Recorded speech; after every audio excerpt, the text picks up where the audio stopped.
최강 시사.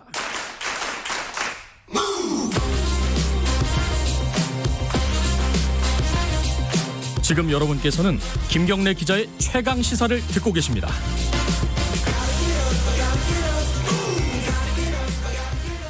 스가 요시히데 신임 일본 총리가 야스쿠니 신사 가을 제사에 공물을 보냈다고 합니다. 이게 아베 신조 전 총리 따라하는 거 아니냐, 뭐 이런 얘기도 나오고 있고요. 근데 이제 정작 그 총리는 또 퇴임한 지 한 달 만에 2번씩이나 야스쿠니 신사를 참배를 했습니다. 일본 정부의 우경화, 이가 뭐 어제 오늘 얘기는 아닌데 스가 총리가 이런 행보를 보이는 이유가 뭘까? 뭔가 정치적인 혹은 외교적인 포석이 있지 않을까, 이런 해석을 할 수 있겠죠. 한일 관계 호사카 유지 세종대 교수와 잠깐 얘기 좀 나눠보겠습니다. 교수님 안녕하세요. 여보세요? 전화 연결이 잘 안 된 모양이네요. 잠깐 다시 연결하겠습니다. 이 가을 제사에 공물을 보내는 게 스가 총리가 그 전에 관방장관 있을 때는 하던 일이 아니었다 그러는데요. 이게 총리가 되고 나서 이렇게 하는 이유, 이 부분이 좀 궁금한 부분이죠. 그리고 지금 한국에서 열리는 그 국제 회의에 지금 일본이 참석하지 않겠다, 뭐 이런 얘기도 들리고 있고요. 또 한편으로 가장 문제가 되고 있는 게 방사성 오염수, 이게 해양 방류를 지금 결정을 했다 그러는데 그건 또 어떻게 되고 있는지, 일본 관련해서도 여러 가지 궁금한 게 많습니다. 호사카 유지 세종대 교수 다시 연결돼 있다고 합니다. 교수님 안녕하세요. 예, 안녕하십니까. 예. 이게 가을 제사에 공물을 보낸다. 이게 네. 보통 사람들이 하는 일이에요? 아니면 뭐 유명한 뭐 유력한 사람들만 하는 거예요? 왜 보내는 거고, 이게 좀 궁금하네요, 먼저. 이것은요. 예. 쉽게 말하면 예를 들면 장례식이 있는데 거기에 보통 참석을 해야 되는데 참석을 못하는 사람들이 코치를 보내거나 예. 그런 행위하고 비슷하다고 생각하시면 됩니다. 여기 원래 가고 싶은데 못하니까 성의를 표시한다, 이 정도가 됩니다. 그러니까 제사가 열리는데 가고 싶은데 못 가니까 대신에 뭘 보낸다. 예, 그렇습니다. 근데 뭐 제사할 때 쓰는 나무 받침? 마사카키? 처음 듣는 건데 뭐 이런 걸 보냈다 그래요? 이건 뭐 특별한 의미가 있습니까, 이런 거는? 이것은요. 그러니까 야스쿠니 신사에 그런 식으로 뭔가 바칠 때는 전통적으로 그 마사카키라는 것을 항상 보냈습니다. 예, 그거는 그 야스쿠니 신사 쪽에서 준비하는 것이고요. 네. 그리고 이번에 못 가니까 그것을 자신이 본납했다. 예. 그런 식으로 해달라. 네. 그런 내용입니다. 그러니까 스가 총리가 장관으로 있을 때, 관방장관으로 있을 때, 그때는 뭐 이렇게 신사 참배나 공물 제공 뭐 이런 걸 안 했잖아요. 네, 그렇습니다. 총리 취임하고 나서 이렇게 하는 이유, 뭐라고 분석할 수 있을까요? 이것은요. 스가는 극우적인 사람은 아니거든요. 예. 그런데 잘못다가는 그 극우 세력의 지지율이 떨어지는 것입니다. 아하. 예, 그래서 이번에 또 다른 사건으로 지지율이 굉장히 많이 떨어졌거든요. 내부적인 부분에서. 그래서 지지율을 좀 관리한다라는 차원에서도 네. 자신의 신념하고는 아주 깊은 관계는 없지만 네. 일단 아베 정권에서 이오는 지지층을 계속 관리하는 차원에서도 네. 가야 했던 부분들이 있습니다. 미국이란다. 일본의 뭐 극우 이쪽은 이런 신사에다가 공물을 보내거나 참배하고 이런 것들을 되게 중요하게 생각하는가 봐요. 이렇게 할 정도면. 예, 그런 것입니다. 사실 야스쿠니 신사 자체가 극우 세력의 상징이기 때문에요. 이게 극우 세력을 달리기 위해서도 네. 예를 들면 그 전에는 고이즈미 주니치로 총리는 리베랄한 부분들이 굉장히 많은 사람이었는데 계속 야스쿠니 신사를 참배했습니다. 그것도 그러한 맥락이었습니다. 근데 이게 좀 말들이 나오니까 이 관방장관이 가토 관방장관이 이 네. 스가 총리가 공물 보낸 거는 사인 그러니까 뭐 개인이 보낸 거다 이렇게 해명을 했어요. 근데 또 이 실제로는 그 내각 총리 대신이라는 명패를 세워서 보냈다면서요 공물에다가 이러면 뭐 이 말이 좀 다른 거 아니에요? 이곳은 그 특히 카토는요. 예. 항상 그 뭐라고 할까 돈문 쏟아파는 사람으로 대단히 유명합니다. 그래서 그 아베 전 총리가 또 가지 않았습니까? 예. 그때도 이곳은 사적인 일이다라고 또 대답을 했어요. 물론 그 아베 전 총리의 입장에서는 사적인 참배가 되죠. 네. 그래서 스가에 대해서도 똑같은 그 답을 했고요. 네. 그리고 사실 그 내각 총리 대신이라고 이름은 썼지만 아마 사비로 마사카키 대금을 냈을 겁니다. 그 네. 비싼 건가요? 거기까지 저는 모르겠고요. 저도 한번 한 적도 없고. 예. 그런데 이게 이제 스가 총리가 취임을 하고 나서 이게 좀 아베 총리에서 바뀌고 이제 한일 관계도 조금 뭔가 달라지지 않겠냐 이런 기대도 일부 있었잖아요. 근데 이렇게 뭐 신사에다가 공물 보내고 이런 걸 보면은 우리한테 주는 메시지도 좀 있는 것 같아요. 달라지지 않았다 이렇게 볼 수 있는 건가요? 어떻게 봐야 되나요? 이번에 그 야스쿠니 신사를 참배한 것은 이번에 그 한국에 온 그 가무라 간사장이요. 의원도요.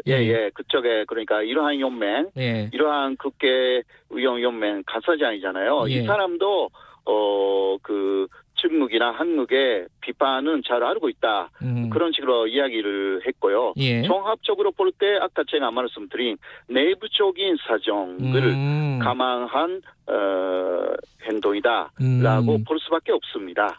교수님이 보시기에는 이제 한국이나 중국에 주는 메시지라기보다는 내부적인 뭐 극우나 아니면 그런 극우층 보수층의 결집을 노린 내부적인 어떤 메시지다 이렇게 보시는군요. 네. 근데 아까 잠깐 언급하셨는데 아베 전 총리도 또 참배를 했어요 신사에. 이분은 이게 취미생활인가요? 왜 이렇게 자꾸 가는 거예요 이게? 사실 이것도 역시 그 자신이 총리를 그만뒀기 때문에 이제 자민당에 대한 극우 쪽의 지지율이 떨어질 우려도 없지 않아 있는 것입니다. 그렇기 때문에 그 아베 전 총리가 계속 야스쿠니 신사에 참배하는 것이 하나의 퍼포먼스로 해가지고 아베는 역시 그 공간도 이제 좀 괜찮아졌고 1년 후에는 다시 전체 선거에 나올 수도 있다. 그래요? 이러한 분위기를 만들기 위해서 전체적으로 자민당에 대한 지지율을 또 역시 확보하기 위한 하나의 행보. 그렇게 볼 수가 있습니다. 이게 좀 헷갈리는 게 지금 내부적인 메시지의 성격이 더 강하다고 말씀을 하셨는데 근데 이제 곧 열리는 한중일 3국 정상회의에 우리 징용 관련된 그 조치를 우리가 뭔가 바꾸지 않으면은 참석하지 않겠다. 이건 되게 강경한 입장이잖아요. 좀 다른 것 같아요, 말이. 좀 실수를 했다고 일단 보이고요. 그래요? 네, 그러나 이러한 부분도 사실 또 아베하고 비교할 때는 아베는 이런 부분은 또 물밑에서 이야기를 했습니다. 처음은요. 네, 스가는 또 내부적인 부분에서 지지율이 10% 가까이 쭉 떨어지고 있기 때문에 이것도 역시 강력한 입장을 국민들에게 보여줌으로 인해서 그것으로 좋아하는 일본 국민들의 지지율을 얻기 위한 부분들이 좀 있다고 저는 보고 있거든요. 그러니까 그래도 내심으로서는 그 한국과의 관계를 개선하고 싶기 때문에 가무라 간사장을 보냈고요. 그리고 가무라라는 사람이 그 한일 관계에 대해서 상당히 긍정적으로 보는 사람이고 친한파이고요. 조선통신사 기념 사업을 쭉 해왔던 사람입니다. 그리고 박지원 국정원장하고 거기 니카이 자민당 간사장이 위헌제를 맺은 그러한 입장인데요. 예. 그 니카이파에 속하기 때문에 예. 이번에 니카이 간사장 쪽에서 한일 관계를 좀 풀자라는 메시지를 그 가하무라 씨한테 정확하게 줬다고 생각합니다. 이번에도 이례적으로 박지원 그 국정원장하고 네. 가하무라 씨가 회담을 했지 않습니까? 네. 예, 그래서 오히려 무르밑에서는 그런 식으로 한일 관계를 좀 개선하자라고 스가는 움직이고 있습니다. 뭐 한국 쪽에서 특사를 보낸 것이 아니라 오히려 일본 쪽에서 특사를 보내왔습니다. 예. 그래서 이러한 이전 플레이를 좀 하면서 내부적인 부분에서는 강화 이미지를 주면서 예. 또 지지율 떨어진 지지율을 관리하는 그러한 행태를 좀 보이고 있다. 저는 그렇게 해석을 하고 있는데요. 예. 그 김정은 위원장하고는 조건 없이 만나겠다. 스가 총리가 그러고 있잖아요. 이건 뭐 가능성 있는 얘기일까요? 이것은 가능성은 아직 희박하다고 할 수밖에 없고요. 북한 쪽의 반응이 좋지 않기 때문에. 예. 네, 그러나 이것은 또 아베가 계속 이야기해 온 내용이고 또 일본에는 그 일본인 납치자 문제가 있지 않습니까? 예. 이 문제를 해결하겠다고 계속 이야기를 해 오고 있기 때문에 이 부분에서 북한을 현재 예. 많이 자극하기 어려운 상황에 있습니다. 예. 네. 마지막으로 요거 하나만 더 여쭤보고 마무리하죠. 그 후쿠시마 원전 오염수 방출을 지금 강행하겠다는 거예요, 일본이. 이게 이제 주변국들 특히 우리나라보다는 좀 덜하지만 중국이 당연히 걱정될 수밖에 없습니다. 이게 어떻게 대응을 해야 될까요, 이 부분은? 이것은 그 국제적인 건조로 일본에 예. 계속 반대를 해야 합니다. 예. 그리고 국제기구 IAEA라든가요. 예. 또 IMO라든가 그러한 기구들이 좀 있습니다. 예. 거기에서 국제 건조가 대단히 필요합니다. 일본 쪽에서는 그 재정적인 이유가 상당히 크다고 들었습니다. 예. 그래서 그 오염수를 다른 방법으로 처리하기에는 막대한 비용이 들어간다고 합니다.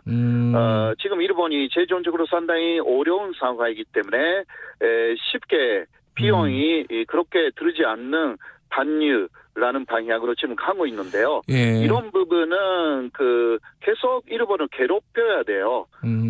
한국이나 중국이나 주변 예. 국가들이 연대를 만들어야 된다.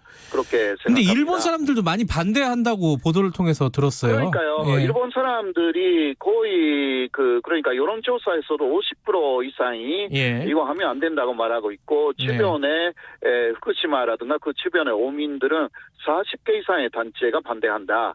이렇게 나와 있는데 무리수를 두고 이거 일본 쪽에서는 그러니까 일본 정부가 좀 잘못 생각하고 있는 부분들은 네. 이거 반유해버리면 사람들이 잊어버려가지고 후쿠시마 문제도 끝난다는 식으로 좀 생각하고 있는 것 같아요. 이거 좀 네. 아닌데. 알겠습니다. 네. 이게 국제적인 공조가 반드시 필요하다 이런 말씀이시네요. 자, 네. 여기까지 듣죠. 고맙습니다. 네, 고맙습니다. 호사카 유지 세종대 교수였고요. 김경래 최강시사 1부